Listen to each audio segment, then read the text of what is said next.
हाँ, तो इस लेक्चर में हम पढ़ने वाले हैं वाइब्रेशन का unit 3, that is system having 2 degree of freedom.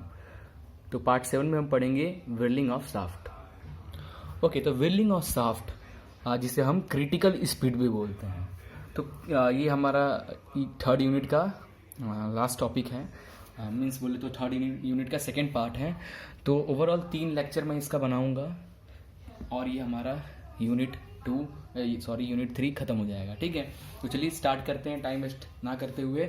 व्हिर्लिंग of shaft क्या होता है? मीन्स क्रिटिकल स्पीड की बात हो रही है यहाँ पे, और इसका मतलब होता है व्हिर्लिंग मतलब क्रिटिकल पॉइंट और क्रिटिकल स्पीड। ओके, तो ना ये कब बनता है, इसका फिनोमेना कब आपको देखने को ऐसा मिलेगा? फॉर एग्जाम्पल, आपके पास कोई शाफ्ट है, स्ट्रेट शाफ्ट है, दोनों तरफ फिक्स है, उस पर रोटर लगा हुआ है। फॉर एग्जाम्पल, जैसे आप टरबाइन ले लें, कंप्रेसर ले लें, या इलेक्ट्रिक मोटर ले लें, या पंप ले लें, तो अंदर देखोगे आर्मेचर के अंदर शाफ्ट लगा होता है, शाफ्ट के ऊपर आर्मेचर रोटर लगा होता है, जो रोटर रोटेट होता है। तो आपको क्या होगा देखने को कभी कभी मिलेगा, ऐसा शाफ्ट लगा है, जब आप उस पर लोड रखे हो, रोटर लगाओगे तो लगाओगे, और जब वो रोटेट होता है, रोटर जब स्टार्ट होता है रोटेट होना, तो ड्यू टू सेंट्रीफ्यूगल फोर्स जो आउटवर्ड की ओर लगता है, आपका जो ये रोटर है, शाफ्ट जो है थोड़ा सा बैंड होने लगता है, क्योंकि ये बाहर की ओर जाने लगता है। ठीक है, तो जो ये डिस्प्लेस हुआ है, ये रोटर पहले ओ पे था, ये रोटेट हो रहा था नॉर्मल, जब ये सेंट्रीफ्यूगल मीन्स जब रोटेट होने लगा सेंट्रीफ्यूगल फोर्स के कारण ये बैंड हुआ, और ये ओ पॉइंट जो है शिफ्ट हो गया यहाँ पे। ठीक है, इस फिनोमेना को बोलते हैं हम व्हिर्लिंग ऑफ शाफ्ट। क्लियर? और थ्योरी कॉन्सेप्ट कुछ देखते हैं। Now when the natural frequency of the system coincide with external forcing frequency, it is called resonance. तो ये हम यूनिट 1 से पढ़ते आ रहे हैं कि जब हम कोई एक्साइटिंग फोर्स किसी बॉडी पे लगा रहे हैं, उसकी फ्रीक्वेंसी और जो बॉडी की नेचुरल फ्रीक्वेंसी जब इक्वल हो जाती है, उसे हम बोलते हैं resonance. Okay, now the speed at which resonance occurs are known as critical speed और whirling speed.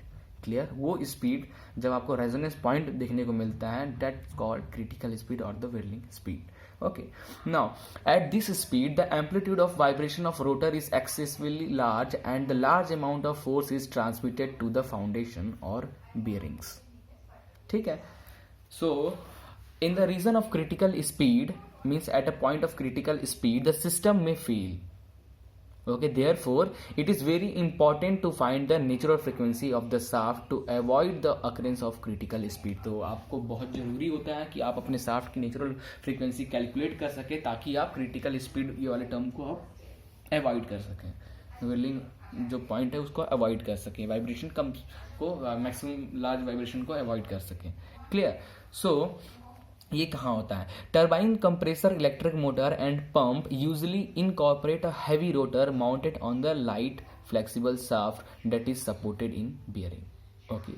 Now the center of mass of their mounting does not coincide with the center line of the shaft. Thus, when shaft rotate, a centrifugal force act on it, which makes the shaft to be bend in direction of eccentricity of the center of mass.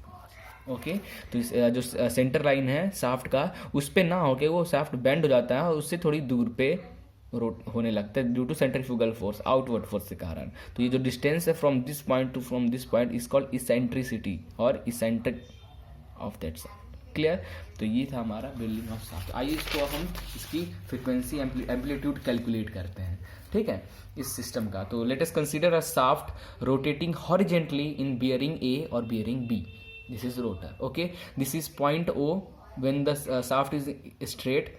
After that, when start rotating due to centrifugal force, this shaft tends to bend, and this point shift from C, and the rotor का जो center of gravity is G at this point. Okay, and the deflection will be X, and the eccentricity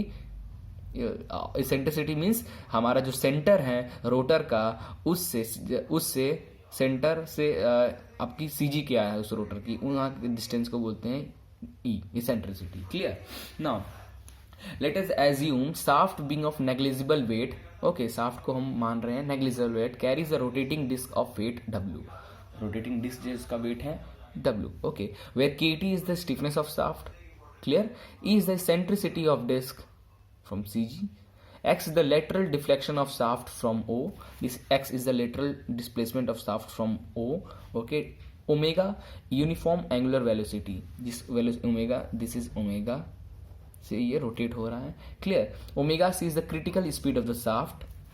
Okay, C is the geometric center of disk. C is the geometric center of C when it tends to deflect. Okay, and G is the center of gravity of the disk, which is at a distance E from C.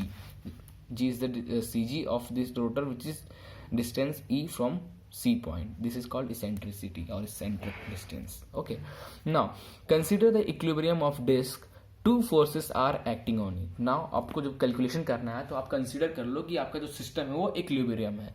In equilibrium case यहाँ पे आपको दो force इस पे act होते हुए आपको दिखेगा. एक तो होगा द सेंट्रीफ्यूगल फोर्स जो कि रेडियली आउटवर्ड की ओर जा रहा है. क्लियर. एक होगा हमारा रिस्टोरिंग फोर्स जो रेडियली इनवर्ड, जो उसको बैलेंस करने की कोशिश कर रहा है, इनवर्ड की ओर आ रहा है. Clear. Now for equilibrium this force act on same line OCG. In equilibrium condition this two forces are in same line, means that we have to consider at this line. Okay, now the restoring force is equal to, from this, when the system is equilibrium, then the restoring force is equal to centrifugal force. Okay, in that condition restoring force is equal to centrifugal force. Now we know that the restoring force is the stiffness of shaft into that deflection is equal to centrifugal force. We know that m omega square r. Okay, so m is the mass, and we know that mass is equal to weight upon g, because we know that the weight of the disk. Therefore w upon g, omega square, omega is the frequency, angular velocity of the shaft, and x plus e is r, because x is the deflection plus e. cg कहाँ है आपका? g point अगर आप देखोगे इसमें तो ये x plus e. Okay, this. Now अब क्या करना है, ये वाले टर्म को आप इधर ट्रांसफर कर दो, तो इसको अंदर इससे मल्टीप्लाई करो, इस टर्म को इससे मल्टीप्लाई करो, एक्स वाले टर्म को इधर ले आओ, then W G upon omega square. Clear. Now इसमें से एक्स को कॉमन ले लो, तो this equation change to this.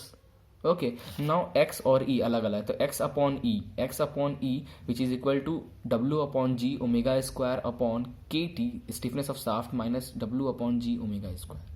Clear. Now W G आप कॉमन ले, तो डब्ल्यू जी डिवाइड करें तो ये कट गया, यहाँ पे आ जाएगा, तो ये हो जाएगा उल्टा के T G upon W omega square minus 1, क्योंकि डब्ल्यू जी हमने यहाँ भी ओमेगा स्क्वायर किए, W G into omega square ऊपर और नीचे डिवाइड कर दें. Then therefore x upon e is equal to 1 upon kt g upon w omega square minus 1. Also we know that omega c is the critical speed.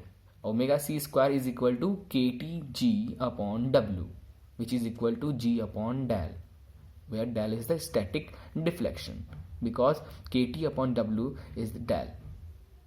ठीक है, is static deflection. Therefore we can write this equation is x upon e is equal to 1 upon omega c upon omega c upon omega का whole square minus 1. This is equation number 1, and this is the amplitude equation at critical point. Now when omega c is equal to omega, means at a critical speed is equal to the uniform angular velocity of shaft. In that case when this is equal to ये 1 हो जाएगा, 1 minus 1 0, तो 1 upon 0 is infinity, means x upon e ratio is infinity. So the particular solution of critical speed is omega c is equal to root g upon del, where g is the center of gravity and del is the deflection. Clear. Static deflection.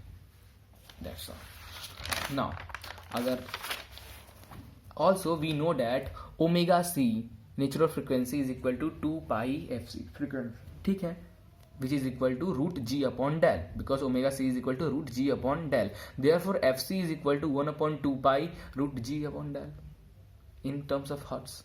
Okay, now with the help of equation 1, with the help of this equation, when x we have to draw the graph between this amplitude to this amplitude vs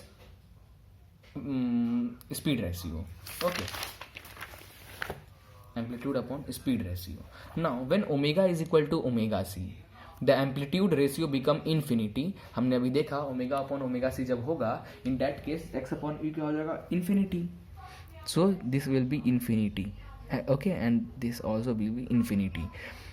infinity, which causes severe vibration and excessive load on bearing, and disk will try to fly out. When omega critical speed is equal to angular speed, in that case आपका जो disc है वो बाहर की ओर हो सकता है, आपके बहुत ज़्यादा फोर्स लगे, बहुत ज़्यादा वाइब्रेशन सुनने को मिले, और हो सकता है आपका फ्लाई व्हील निकल के बाहर फेंका जाए, ऐसा भी हो सकता है. when this for so उसको कंट्रोल करने के लिए हम उसमें क्या करते हैं, थोड़ा डैम्पिंग का यूज़ करते हैं, ठीक है, ताकि वो बाहर ना जाए. Now, when omega uniform angular speed of the shaft is less than the critical speed of the shaft, in that case the amplitude ratio will be positive. The amplitude ratio will be positive, and C will lie between O and G. C will be lie between O and G. Okay. And when omega is greater than omega C, the ratio of x upon E is found to be negative. This graph shows that negative. Okay, it means G falls between O and C. Thus, this means G, center of gravity of the rotor, falls between O and C के नीचे आ जाएगा, ठीक है. Thus, at high speed, the disc rotates with heavy inside means at CG. Then the disc rotates about its CG and vibration are minimum. At this point, when the omega is greater than omega C, is at this point the vibration are minimum for that system. तो हमारा overall यही था. हमने क्या किया, हमने diagram बनाया, उसके अकॉर्डिंग हमने उसके नॉमेनक्लेचर किया. नॉमेनक्लेचर के बाद हमने इसको एक इक्विलिब्रियम पोजीशन पे देखा. Restoring force is equal to centrifugal force, restoring force equal to centrifugal force. हमने टर्म्स को इधर रीअरेंज किया. After rearrange we have to find the amplitude of this. The amplitude of this system will be this. And now the condition, with the help of condition, when omega is equal to omega C, omega is less than equal to omega C, omega is greater than omega C, in that case we have to draw this figure. Clear? And that's all. तो ये था हमारा whirling of shaft और critical speed of shaft. Next lecture में हम critical speed with damping, अगर आप damping से कंट्रोल कर रहे हो तो वो डैम्पिंग करोगे, इन दैट केस आपके क्या वाइब्रेशन होगा, क्या एम्पलीट्यूड आएगा, वो देखेंगे. क्लियर?